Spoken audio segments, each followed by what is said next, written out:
what I want to do today is just very briefly define gender ideology. We've really been defining it for the past several weeks, but let me try to give a succinct definition here.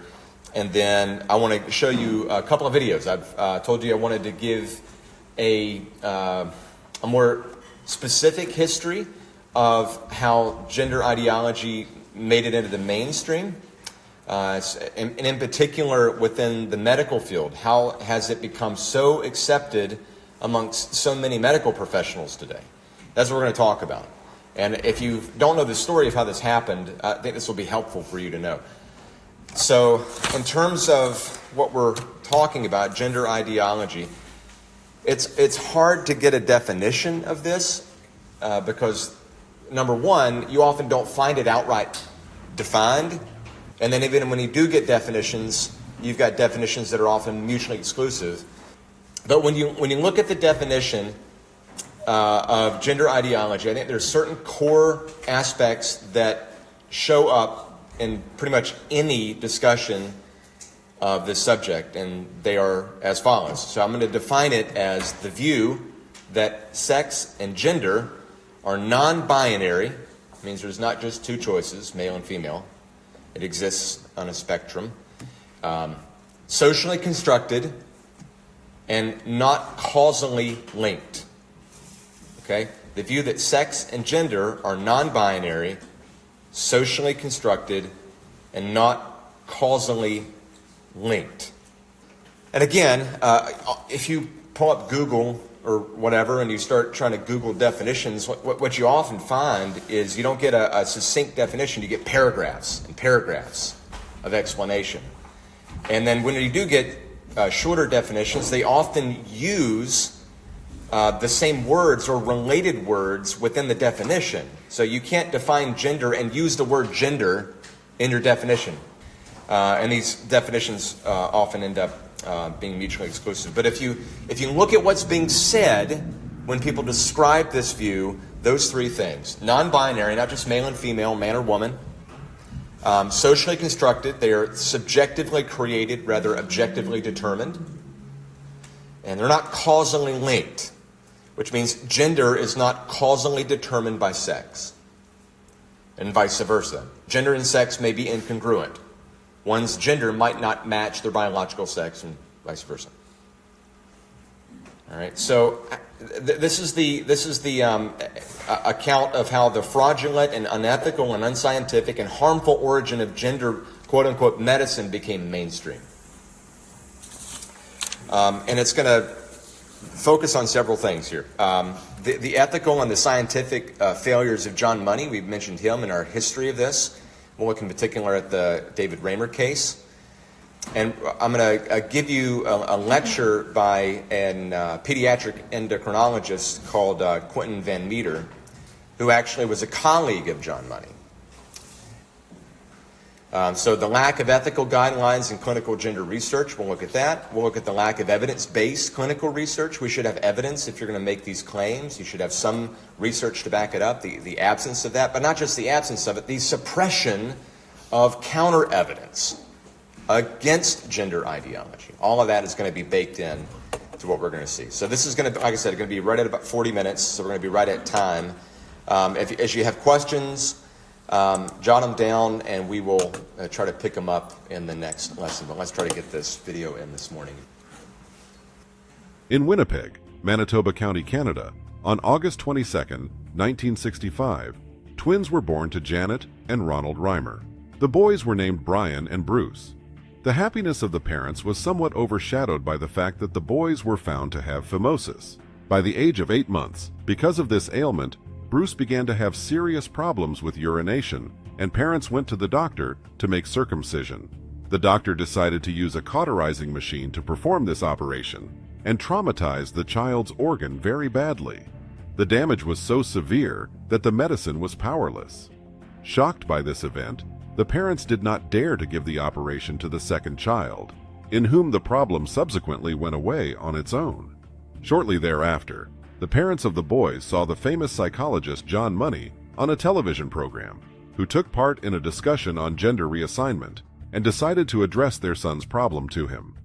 By this time, Money, among other things, the holder of a doctorate from Harvard University, was working at Johns Hopkins University. Money was a pioneering psychologist who, among his many revolutionary theories, suggested that a person's gender identity is shaped by upbringing. He believed that parents could influence a child's gender before the age of 2. However, this was only a theory that required experiments to confirm. Just at this time, the doctor received a letter from Janet, the mother of a child traumatized by the doctor. Money convinced Bruce's parents that the development of children who have undergone sex reassignment surgery and brought up according to the appropriate gender model proceeds normally. They are well adapted to the new gender and feel happy. And this was the goal that the Reimer couple had in mind when they approached him. As a result, shortly before the 2-year anniversary of the boys, the parents decided to conduct Bruce sex change operation. After it, the child was given a female name, Brenda, and began to conduct hormone therapy, dressed in girlish outfits and generally brought up as if it were a girl. Money convinced Janet and Ronald that there was no way they could tell their children about the surgery so as not to harm the process. The scientist considered the opportunity to test his theory on this family a great success, since it was possible to compare the result of different upbringing of twin boys within the same family structure. For several years, Money reported on Reimer's progress in an anonymous paper called The John Joan Case. When the children were 5 years old, he published excerpts from it, and in 1972, Money published a work, Man and Woman, Boy and Girl, and 3 more years later, in 1975, he published Sexual Labels, What It Means to Be a Man or a Woman, in which he described the forced transition from Bruce to Brenda as an example of undeniable success. Money, referring to the twins' mother Janet, wrote that Brenda was much neater than Brian and loved dresses and ruffles. The doctor also added that Brenda grew up more stubborn and stronger than her brother, noting that she was a tomboyish girl, but still a girl. Money's experiment attracted a great deal of public attention. The world's leading newspapers, such as Time, for example, wrote about him. His work drew the attention of some feminists who had long sought confirmation of the theory that gender is an acquired rather than innate human condition.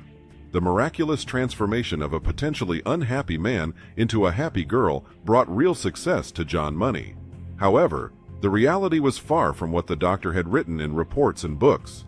A former student of Money's who worked in his lab noted that during annual monitoring visits, Reimer's parents consistently lied to the staff about the success of the procedure.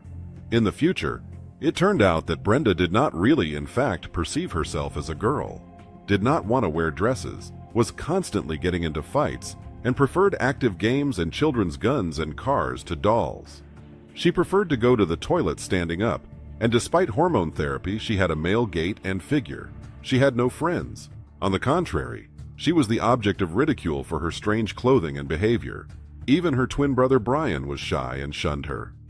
Janet Reimer recalled, "I noticed that Brenda did not feel happy exactly as a girl. She often rebelled, was very masculine. I couldn't get her to play with dolls at all. At school, they called her Cave Woman." And the twins admitted that Money asked them to strip naked and simulate sexual intercourse while taking pictures of the children. The doctor explained that such acts were necessary for the educational process. Over time, in addition to Brenda, this situation took a toll on the rest of the Reimer family. Father Ron began abusing alcohol, Brian became addicted to illegal substances and began stealing, and the mother attempted suicide. In 1980, when the twins were 15 years old, their father took them to a coffee shop and told them everything. From that same year on, Dr. Money stopped describing his experiment. Suddenly, what was happening made sense, and I realized who and what I was, David later recalled. It was the name Brenda chose for herself after her father's revelation. The guy started taking hormones and had surgeries that brought him back to manhood. His parents supported their son in his decisions, only wanting him to finally find happiness, as David later recounted. However, the trauma inflicted on the boy's psyche by this experiment was too deep. He worried that he would never be able to start a family and raise children. At the age of 20, he even made 2 suicide attempts. But still, he managed to overcome his fears.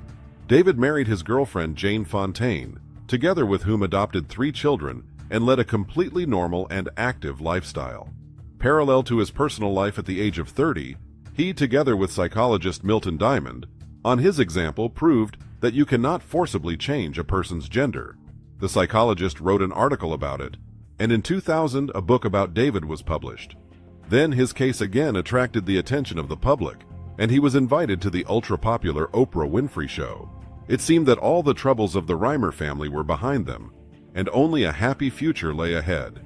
But in 2002, David's twin brother Brian died of a drug overdose, having previously been treated for schizophrenia. David himself was very hard to survive the loss of his brother, lost his job. He had a rift with his wife. The only source for existence was the money left from the sale of copyrights. On the morning of May 5, 2004, David Reimer shot himself with a sawed-off shotgun. He was 38 years old. John Money continued his activities, enjoying prestige in the scientific community and receiving prestigious honors and awards. You're always going to see people that are going to say, well, the Dave Reimer case could have been successful. I'm living proof. And if you're not going to take my word as gospel, because I have lived through it, who else are you going to listen to? Who else is there? I've lived through it.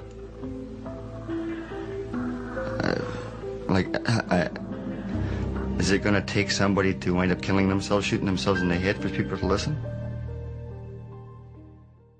I'm on the clinical faculty of two medical school pediatric departments in Atlanta. Love teaching, love clinical practice. I've been an endocrinologist for 38 years. I've been practicing pediatrics for 42 years. Had a 20-year career in the Navy before I retired from the Navy as a pediatrician and pediatric endocrinologist, and moved to Atlanta under sort of unusual circumstances that turned out to be fantastic for me and for my family as we raised our kids to adulthood in that lovely part of the South. So my experience in transgender medicine goes all the way back to my fellowship days at Johns Hopkins, where I trained. So this is a picture. If you look closely, there's a person on your far right. That was me as a fellow. I had hair and it was dark back in those days. And in the center, you can see another person who has a circled head, and that is the infamous Dr. John Money. Looks like he has a horn coming up out of behind his head there, which is sort of appropriate. He introduced the term gender as a psychological construct. Previous to the 1950s and 60s, the concept of gender was actually developed for languages. So you had masculine nouns and you had feminine nouns. So as le chat and das Hund for dog and cat in French and German, and then feminine, la chaise and die Kirche, which was for the chair and the church in French and German respectively. So John Money decided lots of things. He had lots of ideas in his head, and he thought that gender was going to be used as a term to show the internal sexed self as either male or female. So it was taken out of the linguistic world in the 1950s and 60s and placed as a term in the field of identifying human beings and their gender orientation. So the suicide, that boy with the ablated penis who was raised as a female, what this showed was this is a boy who was in utero, had all the XY chromosome information that said every cell of his body is male. He had the hormones that bathed his brain because there was no problem of hormone deficiency. His testosterone programmed his system from the beginning. He was changed into a girl surgically as a costume. And he knew throughout his young childhood that something was not right, and when his parents finally fessed up and told him what the story was, he insisted that he be changed as a young teenager back to a boy, and he assumed that role, and then he committed suicide. That made headlines across the country, and that was sort of the last nail in the coffin for John Money and his crazy ideas. So the interesting thing about the disorders of sexual differentiation, and I as a fellow had learned that if you had a baby that looked completely feminized or non-virilized, there was no possible way that that child could be reared as a male. It would have to be reared as a female. The study of long-term follow-up of these patients, there were 16 of them. 2 of them ended up remaining as they were natally as males. The parents did not want any surgery or any correction. Of the 14 that did, 8 ended up growing back up and reclaiming their natal sex as a male. So even with our well-intentioned ideas based on the concept that gender is your natal sex is not innate, that there's gender that can be changed by society, it turned out that was not the case.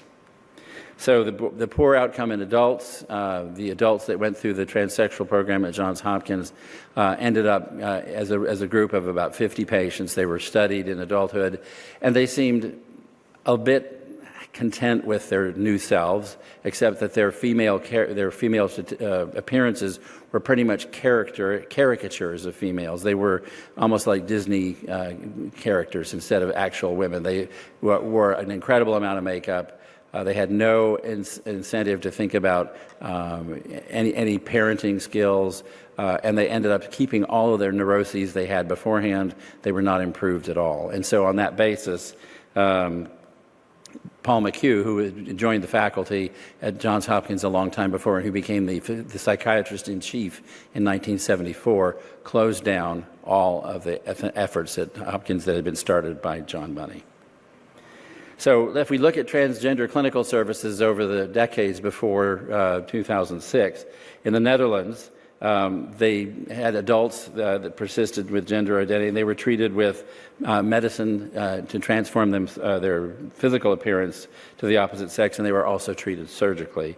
In Toronto, Dr. Kenneth Zucker, who was a psychologist, had a large series of patients who he counseled through their gender identity crisis and got them to be essentially returned to their natal sex in 98% of the cases in boys and upwards of 80+% in females. It is that classic work, that long, hard 35 to 40 year experience of his patients in Toronto that gives us the strong statistics about the existence of the transgender identity. Then he had experience with greater than 500 patients, 560 patients to be exact. Then in Boston, Dr. Norman Spack, who had taken a trip over to the Netherlands, he was sort of fascinated with the transgender idea. And he went to the big clinics in the Netherlands where this had been in practice for a number of years. And he thought this would be a great idea to start in the United States. And so he came back to Boston and started what was the first East Coast Transgender Center in 2006. So in 2006, there were basically 2 places in the country where if you had transgender issues as a patient, you could be referred to the experts, since Baltimore was gone. And that was in Boston and then eventually in Los Angeles. Now, there's a group called the Harry Benjamin Society, named after that infamous character who was one of the 3 Musketeers sexologists. Its membership requirements are very, very strict. You have to be interested in transgenderism. That's it. You do not have to be trained in medicine. You do not have to be, all you have to do is say, I'm really a proponent of transgenderism. And you sign up and you get in as a membership. That's a professional society, supposedly, and there is no requirements for specific education or professional background. So the Harry Benjamin Society sort of disappears, and in its place is the World Professional Association of Transgender Health, or WPATH as it's known. WPATH is not happy with the existing medical literature. The studies we had from Kenneth Zucker with his greater than 500 patients showed that the existence of transgenderism was prevalent if you let these kids go through puberty naturally. That's a large number of patients, 560 to be studied over all those years. And then the study from Sweden, which is a country which has been very permissive and very accepting socially of transgender patients into adulthood, published a study of 330 plus patients, or 324 patients, of transgendered adults who persisted into adulthood and had been treated either with medication or medication and surgery. And their data showed that there was a 20-fold increase in suicide in those patients compared to the non-transgender community. That blows it out of the water. This is not something you can sweep under the rug as a poor study, poorly conceived. It was every single patient, like it or not, was included in the study. And again, the same thing with Dr. Zucker's study. He did not exclude a single one of his patients from the database.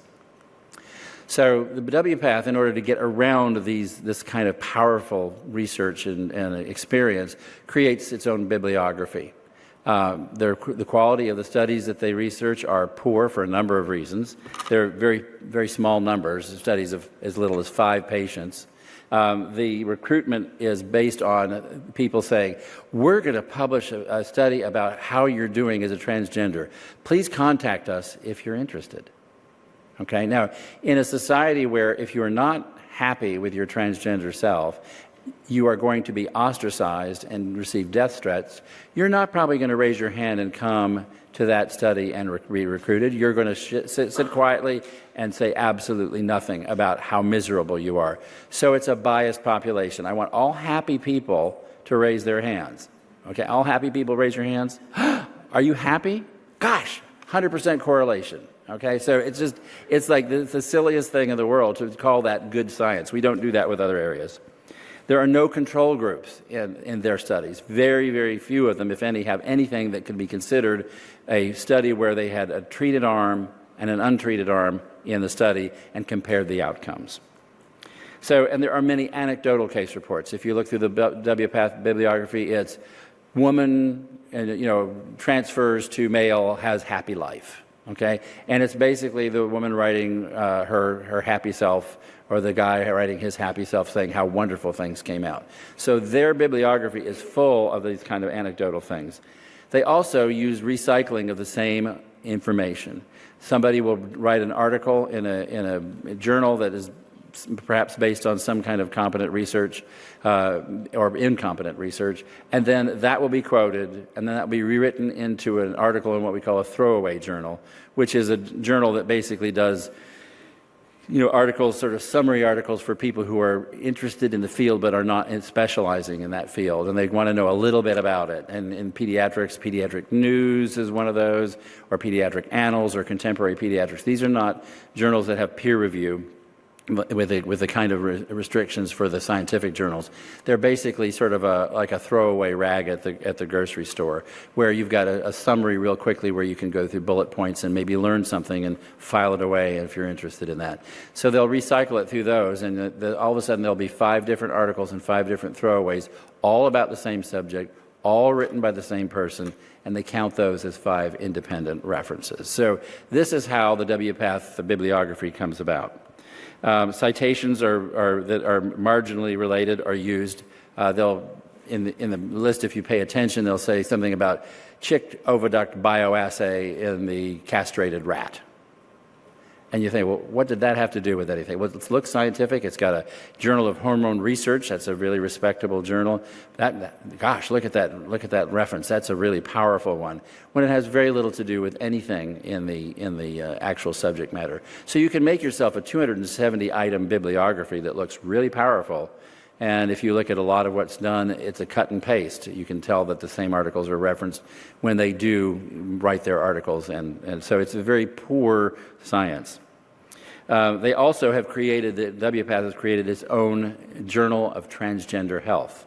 Now, this is supposed to be a peer-reviewed journal, okay? If you imagine that everyone who reviews it is a member of WPATH or believes in that, can you imagine the quality of the articles that you're going to find? Will anything in terms of contradiction to a transgender affirming concept be approved or published? Absolutely not. So but they have a medical society, so-called, and their own journal, and that gives them credibility. These things make a huge difference in the medical community. For my colleagues who are not in my subspecialty, they are totally dependent on this kind of appearance, thinking, wow, there's an international group that has its own peer-reviewed journal, and they say transgender issues need to be affirmed, and we need to do hormone treatment, and we need to do surgical treatment, and the sooner the better. This gives steam to the engine. If you wonder why we've gone from 0 to 60, it's because this kind of stuff is sweeping over the medical community, and the vast majority of my pediatric colleagues think it's absolutely total valid science. They have no idea what's behind the curtain. The other interesting thing is that their bibliography at WPATH now completely is devoid of any reference to Dr. Kenneth Zucker, who was the pioneer in gender identity disorder. His name has been expunged as if he's never existed. So they're on the rampage. They have standards of care that they developed for transgender health. They lobby the American Psychological Association to change gender identity disorder into gender dysphoria. The reason that they even kept it in as some kind of disorder was because they realized the poor transgender patients were not going to be able to get any health care paid for if they didn't have a pathologic diagnosis. So they changed the diagnosis from a disorder, a delusional state, to the pain and agony and suffering caused by society for these poor, otherwise normal transgender variant patients. So it legitimizes transgender as a normal variant. It blames society for all of the agony that these patients, and it facilitates insurance coverage for these patients for the treatment of their dysphoria. And as I said, they removed all references to Dr. Zucker and they convinced the Canadian government to actually shut down Dr. Zucker's clinic after all of his 35 plus years and almost 600 patients that he treated successfully. They pulled the plug and let him go. He no longer has a clinic to go to in Canada, in Toronto, where he was. That's the power of this organization. Meanwhile, back here in the United States, Dr. Spack coalesced a group of individuals from around the world, including the clinics in the Netherlands and in Sweden and in the United States. And they put together a set of guidelines. The committee excluded anybody with a contrary opinion. So Dr. Zucker, who is the pioneer essentially in this country and this continent with transgender medicine, was not included to discuss or create the guidelines that the Endocrine Society in the United States, professional organization, was going to adopt. He was left out. Dr. Paul McHugh, who had written extensively from Johns Hopkins and who previously had been what was called a preeminent, world-renowned clinician, he was left out as well. So in 2009, they put together the guidelines.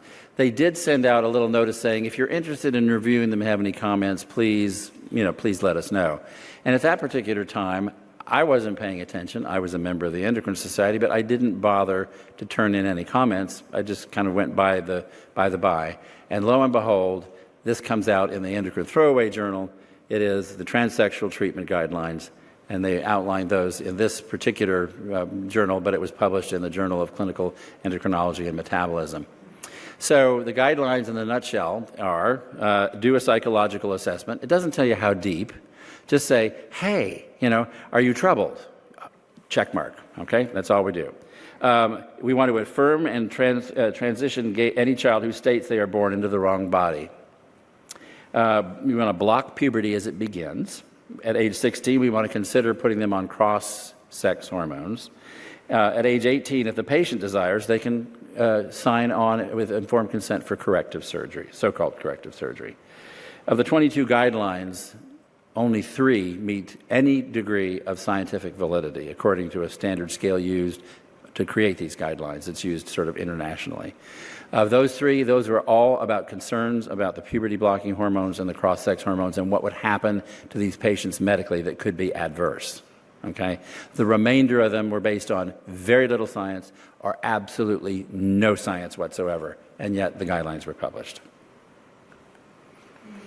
So the revised guidelines have just been put out by the Endocrine Society. They felt they needed to be updated because of the sudden push in transgender health issues. They added additional concerns about the fact that these patients might have issues with fertility that they should be told about. Now, you're talking to a 12-year-old child about their infertility, lifelong infertility, and cancer risk from cross-sex hormones. And you expect that child to grasp that and understand that and assent to going on the hormones, or have the parents take the responsibility for that. Are you kidding? Are you absolutely kidding? There is no other area in medicine except for chemotherapies for death-causing cancers where that would even be considered as an option. And we're not talking about death-causing cancers here.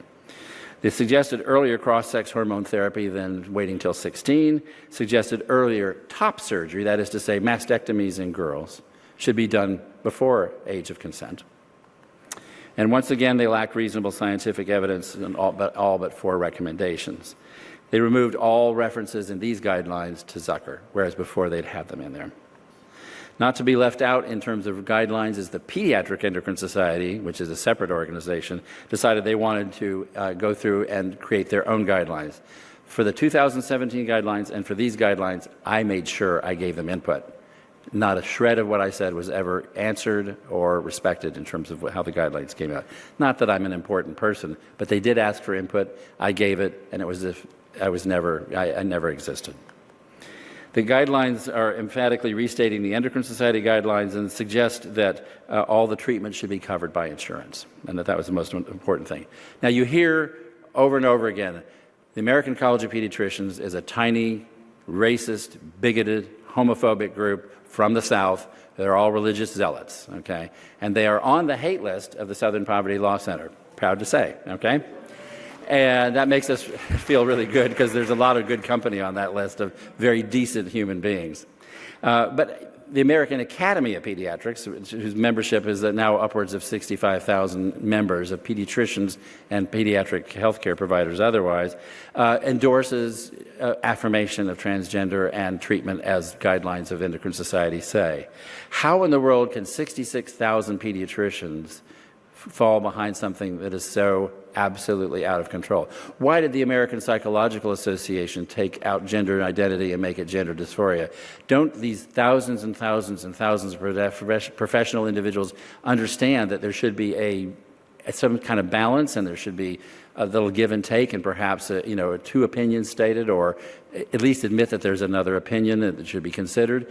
How it happens is that the general membership is allowed to have special interest groups, and the special interest groups are a tiny fraction of the membership, and they have a bee in their bonnet. They have a cause that they want to go for. Then that special interest group interacts with the executive committee that governs all of the decisions of policies made for the huge membership. In the American Academy of Pediatrics, that executive committee is 15 people. Membership, 66,000. So those 15 people listen to the special interest group, and all of a sudden, it's adopted by the entire society, as if 66,000 people agree. And that's published.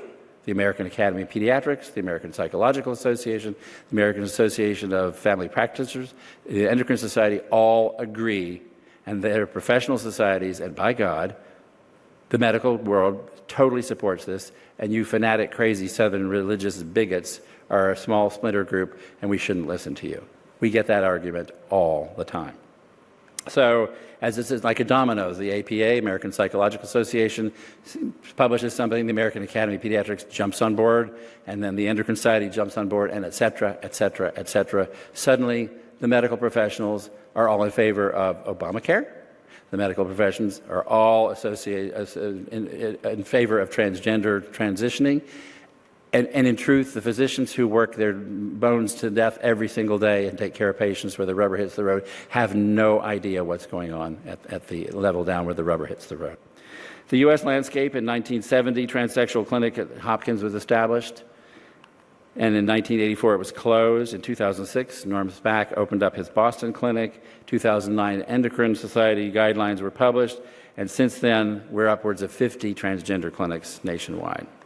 So originally, it's like mushrooms sprouting. The map that had just Boston on it, you see all these mushrooms growing here. There are clinics all over the place, all with experts at the helm, so-called, none of whom have ever been really trained in transgender medicine.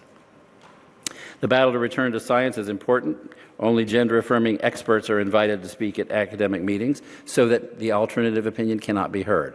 I attempted to do a balanced presentation in a meeting in Houston Austin, that was held last year for the Endocrine Society, the American Association of Clinical Endocrinology, AACE. And we wanted to have a balanced presentation. What was presented was just the transgender affirming side, and no one else was invited. The publication after that meeting was describing how forward-thinking the organization was because they had embraced this new trend that was new science and needed to be paid attention to. No mention of counter ideas.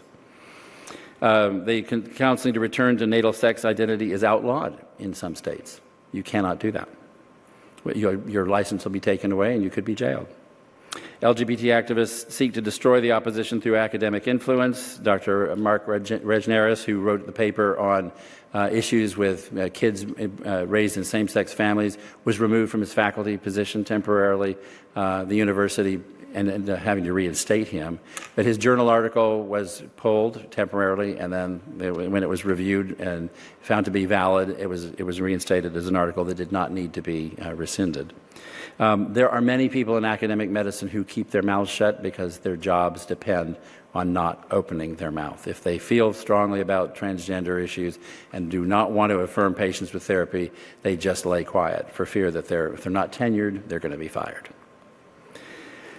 So the major medical journals refuse to publish anything. The ones that we all, New England Journal of Medicine, Journal of American Medical Association, the Journal of Pediatrics, JCE&M in the endocrine world will not publish anything that is counter to the gender-affirming concept. So that's why Dr. McHugh had to publish in the Atlantis Journal, because it was a beautifully written article that was polished and would have done beautifully in terms of review. It just wasn't politically correct. So that they forced them to the margin.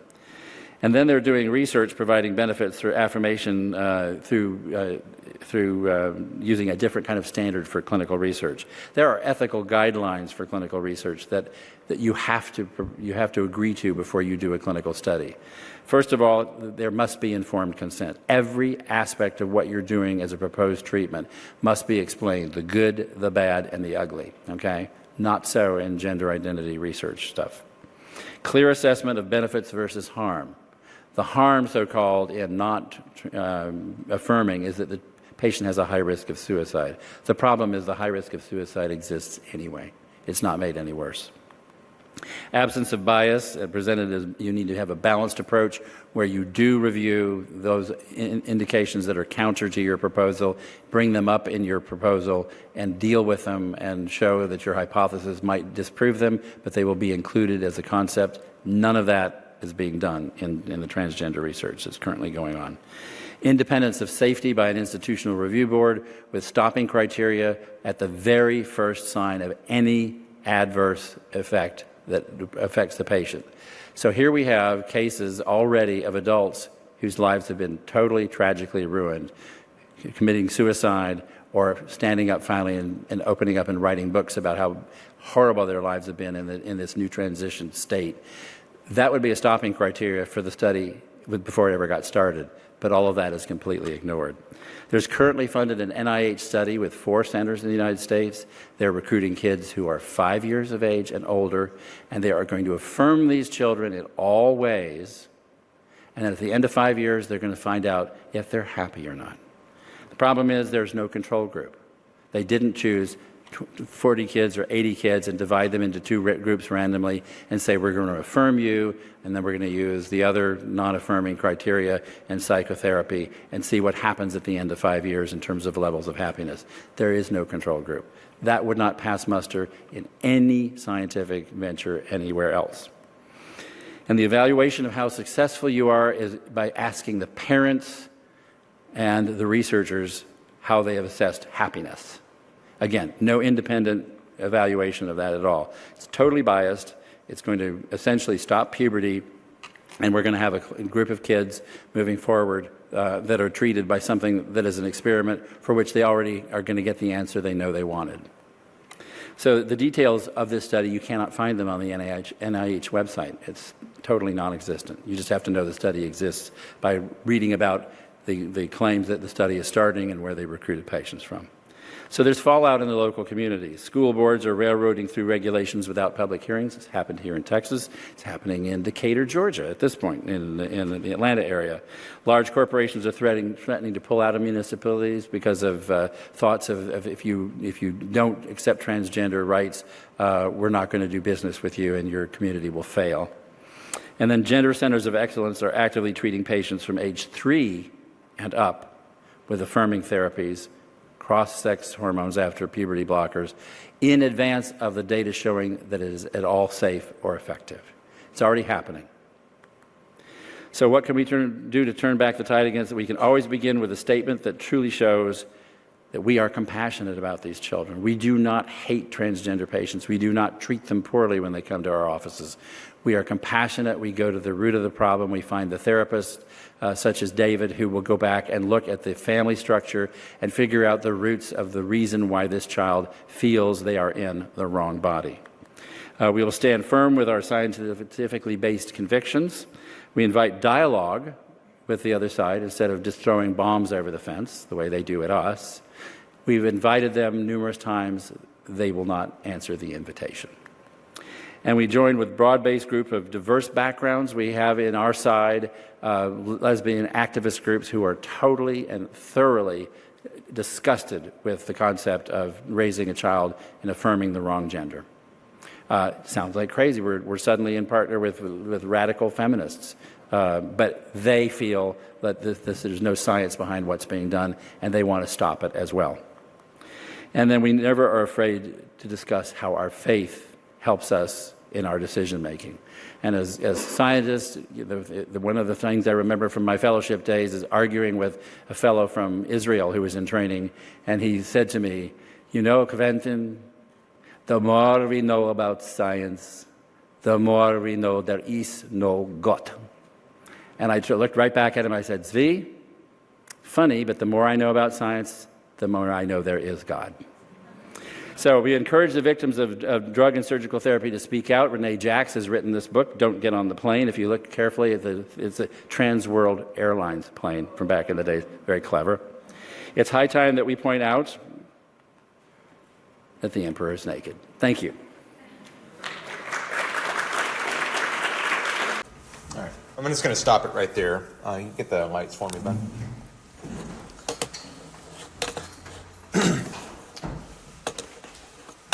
Okay. Was anybody aware of any of that? Why do you think nobody's aware of any of that? Why can't you find this stuff? Why can't you do a quick Google search and get the actual history of how these agencies and organizations came to be?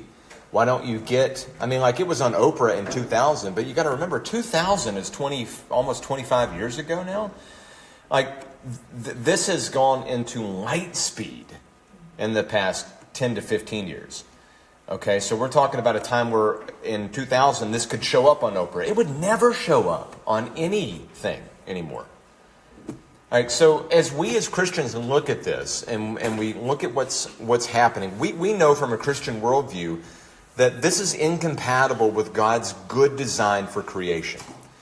And so we ought to be confident as Christians when we look at something like this that goes so contrary to the most fundamental, basic design of creation, we should expect to see problems. We shouldn't be afraid of looking at the history of it and looking at what's actually going on. And many of us aren't trained to do that, but we have people that are and who have done it, and that can be very helpful as we not only learn about the history of it and we learn what's going on, but we're equipped to be able to share these kinds of things with people who don't know it at all. So this is a very, I think, powerful critique before we ever even open up the Bible to show on its own terms this is a colossal, not just failure, but it's evil. It is evil. I mean, this guy was sexually assaulting these kids, and he's the founder of this stuff. You can't make it up. And I think if you've got somebody who is maybe on the fence about this, show them this stuff. This is intellectually problematic for all the reasons you see. But, I mean, like you look at the actual results of people's lives being destroyed, the actual studies showing that it actually increases the tendency for self-harm. It doesn't reduce it. And all these people who are now detransitioners, they're called, those are suppressed. It's very difficult to find anything about detransitioners. I'm hoping the tide is beginning to turn in our culture, but it hasn't quite got there yet. And part of the role of the church is to help move things back in a Godward direction. And these are some of the critiques, I think, that we can use to push back against this. And in the next lesson, we're going to look at some other critiques. because this is not the only one. There's a number of problems, there's a number of arguments against this view that are available to us as Christians. And then we'll go into those, Lord willing, next time. But I think this is a good place to start.